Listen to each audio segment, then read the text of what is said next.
Hey guys, welcome back to my channel. In this quick tutorial, I'll show you how to create an Amazon shopping account.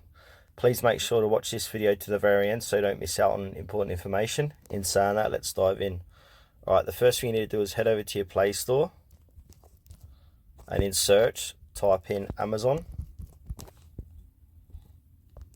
And then go ahead and download Amazon Shopping. Once that is done, click on Open. And then from here, you'll be brought to this page. So you're new to Amazon, so to create an account, click on create an account.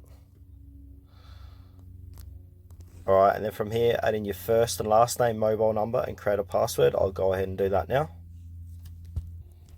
Alright, I've added in that information, and now you want to click on verify email.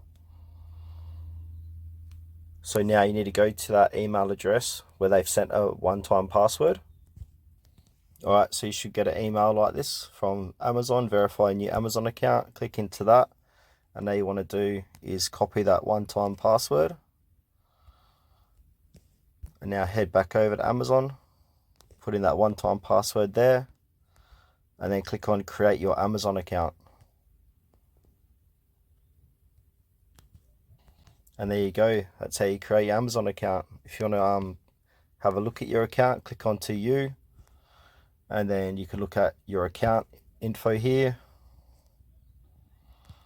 your login, security, your payments, manage your address book, profiles, Prime membership, and all that stuff. But yeah, that's it guys, how to create an Amazon account. Thanks for watching this video to the very end. Please consider to like this tutorial and subscribe to our channel if you found it helpful.